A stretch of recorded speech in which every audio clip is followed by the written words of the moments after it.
The last month of my life has been one of the most anxiety-riddled, least healthy months in terms of my mental health I've ever had in my life. I'm going to tell you why.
Long story short, I'm a homeowner, and now I'm broke. Let's take a couple shots to ease my anxiety.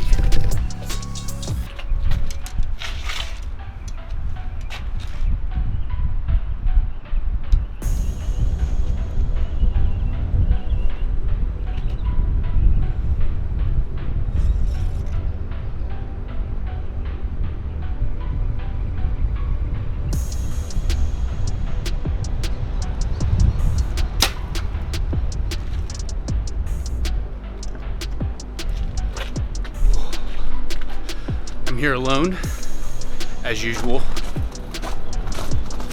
But yeah, I have a house.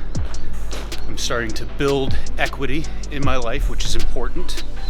I got a good deal on the house, so that was good as well. I think we're shooting all right today. But yeah, for the last probably month and a half I've been busy with that. Not very much time to do anything else other than get this whole situation figured out and complete the move. So it's a huge undertaking, you know, especially all alone here in southwestern Arizona. But you know, it sort of puts you in a different mindset. That's what I've experienced, where now I have no choice but to succeed. So I don't know if that's what I've been missing in the last couple years of my life, but I feel like I'm on the right path to whatever it is I'm going to do. I've started to think about side hustles as well as where I'm at in my career, in my industry. Some good things going on in my industry, some bad things going on in my industry. That's par for the course right now. But I've started to think about what I want to do with the rest of my life. And here's what I've figured out about myself is that I've done a lot of sacrificing of my personal life to get ahead in my career. But I feel like that hasn't really paid off. And I don't really know why, but I have figured out that I am happiest when I have a goal that I want to achieve and that I work really hard and I achieve that goal. That's just me. That's just who I am as a human, and I like setting goals for myself and achieving them. That's what brings me happiness. That's what makes me feel like I've grown as a human, makes me feel like I've grown as an employee, whatever you want to call it. But before maybe a couple of years ago, I put that towards accomplishing other people's goals. For instance, you know, I work in an industry, I have supervisors, bosses, whatever. I'd put all that effort towards accomplishing their goals, what they wanted to do. It's only been the last couple of years that I've thought about what I wanted to accomplish as a human being, and then create a plan, execute that plan and accomplish that goal for my own personal gain. I feel like I didn't have that mindset before, and now I do. So I don't know whether this is going to be a thing where I transition into a different field of work, or whether I keep going with what I'm doing and then supplement that with whatever I have planned for myself for this channel, whatever. But I'm excited because where I'm at right now in southwestern Arizona, there's a lot of opportunity to make a name for myself and make business contacts and stuff like that, and I've identified those, and I'm gonna go for it. So that's sort of my future, what I've got going on, what my plans are. I also have figured out that not to toot my own horn, but I'm a lot smarter than I thought I ever was. I've always thought of myself as, sort of a dumb foot soldier, but I don't know. Over the last couple of years, I've realized that, I've got a certain amount of intelligence, and although I might not be a billionaire or have the intelligence of a billionaire, I've got this theory that everybody's got a certain amount of intelligence. So if you're going to put it into a unit form, if you've got a genius that has 150 intelligence points or whatever units that they have available to them at any given time, and I only have 100, if I use 90% of those units and the billionaire, genius only uses, 50%, who's using more intelligence? So that's sort of my theory on intelligence. Let's take another shot in between.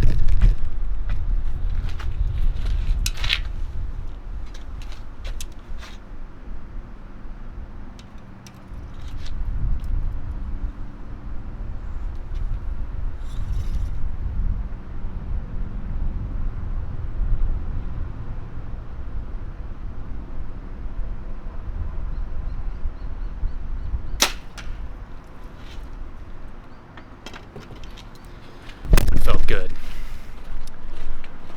Anyways, the point of that rambling, incoherent sentence is that I may not be as smart as other people. What I do have to make sure that I do is to use all the intelligence available to me, to myself, at all times. Meaning that, if I want to get something done, I'm going to have to utilize all of my intelligence to do that. And I think right now, more than any other time in my life, I've been willing to do that. And willing to not self-sabotage myself or do anything like that, because I can't do that anymore. So, also I feel like I've got a vision, finally, for what I want to do, and I'm going to work over the next couple of years to accomplish that. A little bit high. I might have been a little bit closer than what I thought I was at, so it's right down the center. So give you a little bit of a house tour. This is my yard where I was growing hay for up until about a week ago. I got a push reel mower because this yard is tiny and I don't need a huge gas-powered mower or a ride-along mower. And it was pretty difficult to cut the 2-foot grass, but it's done. I didn't bag it. I should have bagged it, but yeah, that was a fun 2 hours of work. But as long as I keep it short and keep, cutting it every 4 or 5 days, I think I'll be fine. I am very excited about this backyard, as well as this spiral staircase that I got going on that leads up to the rooftop patio. I'm not going to show you that, but I can tell you that many, many cigars will be smoked on that rooftop patio with friends. Yeah, I'm loving the house. I'm loving the backyard range that I got going on. This is gonna be good. I've also got some new material coming out. I don't know if that anyone will care or watch it, but I am starting an MMA podcast, because one of the reasons why I want to start this MMA podcast is because one of my favorite and fondest memories of being back in Columbus, Ohio, where I was from, was going to Buffalo Wild Wings, and when they still showed fights, they don't really do that anymore. But when they were showing UFC fights pretty much every other weekend, and you had big fights like McGregor Diaz and Silva versus Chris Weidman, like, we would go to B-dubs and there wouldn't be a spare seat in the house, and going there just for 6 hours, however long that UFC event was, talking shit, making little side bets of who you thought was going to win, doing all of that, and then to finally have the payoff of, the fight ends in spectacular fashion or a knockout, especially main events when it happens, just like, there was no better feeling than, those are some of my fondest memories, and I've got a couple friends that I used to do that with, and those were awesome. And if no one watches, I don't really care, because getting a couple of people, especially in the Marines down here, I know a couple of them. I know they like to get rowdy, so drinking dark liquor, eating good food, and talking shit about UFC fights, I feel like, to be a fly on the wall in those conversations are, I think a lot of people would have interest in those, and it's not going to be a fly on the wall. There's going to be video, there's going to be audio, there's going to be copious amounts of shit talk, and people getting hammered watching UFC fights, and I think that is going to be a great time, even if I don't know what I'm talking about. So that's going to be entertainment. That's something that I want to do. That's something that I think a couple of other people want to do, and I'm going to go for it. See what happens. I also am super interested in starting up other podcasts for this channel, video podcasts that go out over YouTube, and getting guests on that are interesting to talk to, whether it be about archery, whether it be about MMA, whether it be about business, just general stuff like that. I'm not so much interested in political issues, talking about those, but I'm really interested in all of that stuff, and I think I'm gonna start to do that and see where it takes me. But got a couple of really, really good things coming with the archery content. I think I've booked an elk hunt to film. I won't be doing the hunting, but I will be there with someone else. And at this point in time, I'm almost more excited to film someone go on a hunt than I am to actually hunt myself, which is weird. It sounds weird, but it's one of those things where I think you can get absolutely fantastic footage of a hunt. When I went to hike to hunt and filmed with people, that's some of my favorite footage ever. And just capturing what other people do and stuff like that. I think that makes me so excited. So I've got an elk hunt that I think I'm going to film, and then second season in Arizona opens up here in November and goes through December 31st, I think. So there may be a couple of other hunts to film, as well as maybe some quail hunting with some of the youth down here in southwestern Arizona. I think I'm going to that this weekend. Maybe film some of that and cut it up and make it into a video montage, something like that. Either way, I think I'm going to have a lot of fun here in the next month or in the next couple of months, filming that, getting stuff all ready to go, and just generating a whole lot more. So you haven't seen me in a couple of weeks, I did a video out at Southwest Bowhunters. They've got a great range and a great setup, great people there as well, real friendly people.